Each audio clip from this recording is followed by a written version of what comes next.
Hello on Instagram. Hello on Facebook and YouTube. How are we doing today? I hope you're doing well. We're about to record podcasts. Phoebe, Jake, how are you this morning? Busy Great. morning. Yeah, team training. Team photos, sort of. Lots of talking. Much talking. And Louie's in the background, your puppy dog. Sean and Laura are taking care of her this morning. All right, so let's just jump into this podcast because I know Jake has somewhere to be. I go and help today, don't I? Out on site. Yeah, that's nice of you, Jake. Okay. Hello and welcome back to the Foxy Property Chat podcast. Today, guys, let's just jump straight on in. I just want to hear a general chit chat around how things are going with the market, with the business. What's top of mind? What are some of the challenges you've been facing recently? Let's just have a bit of a chat. Why don't you go first, Phoebe? Sure. So for the first time, I would say in about 2 years, I've seen school holidays affect the amount of properties coming to the market. So a couple of years ago, we would always consider that you don't really want to have your home listed to the market in the week following preceding school holidays. You definitely don't want to have your first open home happening in the first week of school holidays, and you don't want to have it on a public holiday long weekend, which we have coming up as well. So you also don't want to have an auction scheduled for those days. So that sort of went out the window when we were gangbusters market. It slowed down, and we're definitely being impacted by it. We've seen a lot of thought process about the timing of coming to market. So we've had a quieter 2 weeks, and it's sort of starting to pick back up again next week. And I imagine the week after that we'll be clear of that public holiday, and we'll be back busy again. So we've had a couple. Jake and I went to a conference last week. You had some training as well. Sort of, they're all centralised on leadership and running teams and stuff. Any changes in the way of thinking, do you think? You've picked up much from the last couple of weeks? Yeah, there's still some stuff we've kind of been chatting about and things that we're going to, I guess, get a bit more deliberate clarity on, or but I guess one of the things that I'm kind of focusing on is around our training and our progression of the team. So we've talked about it before that we've grown quite quickly. We've got a lot, half of our team have been here for less than 12 months. And with that, comes some inexperience, and we've done, the guys have come a long way, and we've done I say we, but really the team have done a good job of bringing those new people up to speed quite quickly. But one of the takeaways from the different conference and some other things that we've been listening to and reading have kind of reminded us that we're probably at a stage of our business that we need to be a bit more deliberate and maybe a bit more structured to how we do the training and the progression through our team for those that show it based on merit. So, No, I think that being deliberate and intentional in pretty much every process and structure that we have in our business is something that we've really come to appreciate more so, I'd say, after we've been at these conferences of late. Coming up with ideas, sort of like what's our ideal week, what's the ideal week for our PA, trying to keep that structure of keeping people accountable, but giving them a vision and something to be able, a tangible goal for them to work towards, having things broken down into steps for everybody, just making it so it's not just something off the cuff and written down and intentional. I thought it is interesting to think that, like you said, half the team have been here less than 12 months, and probably more than half of that have been here less than 6 months. And they're coming in with fresh eyes. They don't know what's been here before, how things were done. So you got to think we had 2 new starters, Connie and Hayley, this week in the Stylist team. And like everything's brand new to them. So that training we just had an hour or 2 hours ago was the first ever training they've ever seen. So this is all brand new. Even Hayley walked up the stairs today, and she got here earlier than I think all the other stylists. And she said, "What am I supposed to do in the morning? Like, am I supposed to be doing?" Am I in the right like, place? it is like, and on her first day, she was here early, and she came upstairs, and we just, chatted with her for a good 20 minutes because she misjudged the traffic. She came from south, and there's no traffic coming here from where she's coming from. But it is you got to put yourself in other people's shoes, and it's all new to them. So, that's the challenge you guys face, but it's a pretty fun challenge. Yeah, we enjoy it. Yeah, cool. Yep. Well, hopefully we see another couple busy weeks going forward. Let's get into Q&A. So, Kate, Elise Interiors. So when you have clients renew their staging, we have touched on this before, but renew their staging for an additional month, do you charge them less than the initial rental costs for furniture only? Or is it like, how do you charge for extensions if the property is not selling after that 8-week term? Yeah. I think the answer for us has kind of, like like it started as when we were hiring furniture, we kind of went off what the third-party hiring company that we had to pay them the extension fee, so we based ours on that, essentially, because we didn't want to lose money with extensions. I think we're at the point where And they would just say what they would do. They would literally just divide it by the number of weeks, Yeah. and it was an identical weekly charge. yeah, so they didn't to the reduce it for initial the fact that charge. there was no delivery or No. any of that. It was just purely how many extra weeks and do it that way. So we started with that, like I said, to cover our costs. Since then, obviously, we own our own stock now. We have reduced it, but we kind of give two options, right? So we have if you just want to do week by week, there's a charge. If you'd like to go for something a bit longer, like if you want the full month, we do a pay for 3 weeks, get the fourth free. So the purpose is to, if you're going to lock it in for that time, we can give a discounted rate. As a business, that forecasting with having it actually definitely coming back in 4 weeks is a lot more helpful than, oh, are we here this week? Oh no, do I maybe need to schedule it next week? Oh, the truck's booked out next week. That sort of mentality. Yeah, and having to check in every week. Time. Like if you're going to keep it there, that's fine. We can give you a discount, and we don't need to talk again for another 2 or 3 weeks. Yeah. Mm. So it is a discounted rate. Then, like I said, than just a simple divide by the weeks. Yeah, to acknowledge the fact that we're not delivering again. Yeah. Okay, thank you for the question, Kate Elise Interiors. This question is from Michelle Meacham.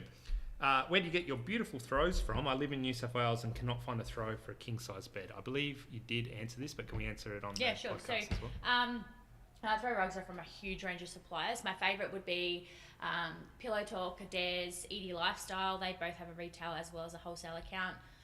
Paloma Living have some great ones. Recently we've got Madras Link and Madras Link the Ivory Trade range, the Ivory Link range. Always on the lookout for more and more suppliers. I like good quality throw rugs that feel nice and robust because they don't fade and they don't go all bally. And once they go bally, I can't use them anymore. Yep. So king throw rugs in particular, the Bondi extra large range from Pillow Talk, absolutely fantastic. Comes in navy blue and white. It's a fantastic size. All of the ones from Paloma Living are all really great sized. Generally, it's those knitted ones that can fit across a full king bed. The linen ones, as well as the cashmere ones, they don't have the size to them to be able to fit across the full king bed. So yeah, Paloma Living and the Bondi one from Pillow Talk are my favourites. Perfect. Nestled Interiors asks, how do you ensure agents know how to sell your services, I suppose, to their clients? So how do you know they're confident? It's a good question that you're probably going to have a good answer for. It's one of those things where you might have I'm not going to give the answer. I was going to say, so you answer it. No, I'm not going to give the answer here, but I guess my kind of thought on it before you answer from your point of view is, as a business, you'll be going out, as a business owner, you'll be doing consults and you'll have your chance to sell, I guess, yourself and your services, but often you won't, or the agent will do it on your behalf, or they'll do it before you even get there, and that can have a real impact on the outcome of our conversation. So part of the, I guess, the way that we've tried to do it, and every agent wants to be involved in a different way, but in an ideal scenario, you always prefer, Phoebe, and correct me if I'm wrong, where the agent knows how to talk about it in a certain way that leads you into having your own conversation. Yeah. But I guess you can talk to how you actually approach that with the agents. Yeah, some agents are really, really fantastic at being able to describe the entire process of styling. Some agents, it's non-negotiable. You have to go through the process of styling in order to get your property to the market with them. And other agents, they are concerned about talking about styling because then they may lose the listing because they're suggesting you spend more money. So all of those different agents have different ways to have those conversations with them as far as a business perspective goes. For us, the best process that I have found, and the one that I have a discussion with all agents for a process for us, will be, I would love for you to talk about us at your pre-list, at the appraisal, when they go in before they've had a Form 6 signed. So they are giving away their secrets before they've had a Form 6 signed, because what that allows that to happen is forming that relationship of trust. So we get referred at that point. We are then used as a stepping stone. So we will go in after their appraisal. We'll go in. I'll get a phone call the next day. I'll go in that afternoon or the day after. We then have a chat with the client. We won't book in our styling until the agent has booked in their photography. So we are pushing that timeline along. The entire process is allowing that relationship to build. And just over can time. I clarify though, when you're talking about you would like them in the appraisal to mention us. Yep. Just be specific about how do you want them to mention us? Because you don't want them to sell us. No. Such, right? So over time, though, what that allows us to do is that agent learns our process, we learn their process. So it becomes a natural part. We go in, look, we've got to get the girls from Foxy in. Phoebe will come and have a bit of a chat to you. She'll run through a couple of things. They might be able to use some of your furniture. They might be able to store some of it for you. She'll definitely bring in some pieces and just really help to make this come together really nicely. They know what they're talking about. Let's get them through. It is just get the girls in from Foxy. That's all we need as an introduction. That relationship is formed. It's a trust relationship. They then text it through to me. They know that at that point we're going to get the consult done. The quote will get through. They know that I can't book it in until I've had the conversation about booking in photography. So I'm pushing their timeline along without them even having to make another phone call. We're part of the team.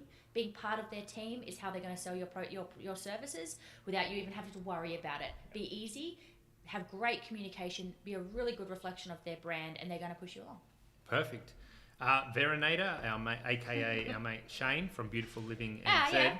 On culture, what team habits, phrases and shared stories have evolved that you are most proud of? I don't know. I was trying to think of specifics. I should have had to think about this one before. It's a great question, Shane. Stumper. It's hard to stump you guys. I don't know what's proud of. So something we have that is a saying in the team, the stylist teams, we have Foxy Fairies. The Foxy Fairies look after us when there could have been something forgotten, for example, a lampshade, or maybe there's I didn't throw a throw blanket, but thankfully somebody else did. The Foxy Fairies look after us. I love the idea that the way that makes the entire the stylist, the guys have no idea about this, but the way that it brings the stylists together, and it's like an internal joke. I love the morale that brings. I don't know if I'm proud of it because it's basically been generated from stuff ups, but Foxy Fairies. Can I guess it's a bit different, but it's one of the things that's kind of ingrained in our team, and it's something that we have worked hard on, but now it's just something that the people who've been here longer, it just gets passed on, is just the speed and efficiency focus as a team. Like it's my just, answer was I know mine's boring, but it's just the first thing that came to my mind is that. Well, we've recently had another styling company come up and follow us. We've had heaps of people that reach out, and one of the biggest differences for our speed, and we're talking about in our training session this morning. One of the biggest differences is preparation. Yep. Speed and efficiency. And those two things together have allowed us to grow. And I think having the team on board with understanding why those things are so important, but allowing them to have input on making things more efficient and having them create the processes gives that pride in everybody's work. So everybody buys into that. 100% they buy into it. They can see the difference when we're able to go and do numerous jobs, and then having other people through that are amazed at those things as well really helps to validate that pride. I got one from maybe I've got a couple steps back from you guys who are a little bit more involved, but seeing some of the team over the years, more recently, as we've grown, as we've doubled or whatever, step up into those leadership roles, and they sort of like see themselves as leaders, and the way they speak to people, the way they carry themselves has just changed over the years. I mean, particularly the guys who have been here, Cam and Russ, I suppose, are the prime examples. How they went from the first year, I suppose, just as a worker, as an employee, and now they sort of, I think they see themselves as leaders in this business, which they are. They've been here, they've got experiences to share. The way they carry themselves has changed. So I think that's pretty cool. Yeah, and I think that's happened not just with them as well, just seeing some of the people who have even been here like 3, 4, 5, 6 months sort of change from the 2 months in to 6 months in is pretty cool. Yeah. The confidence they display and stuff, it's awesome. But it's our empowerment that is so incredibly important to give the staff for them to recognise that they have those skills. Yeah. And they have something to share, and that that they are worth being able to teach somebody. Absolutely. Which we haven't even gotten that right at all times. We still hold on to things, or we've even spoken about that. That's another answer to your question before about the conferences and what we've taken out of it. We're trying to step back from certain things that we thought we had to be involved in, or I am in particular, speaking about myself, and kind of giving the guys an opportunity to step up and take it on.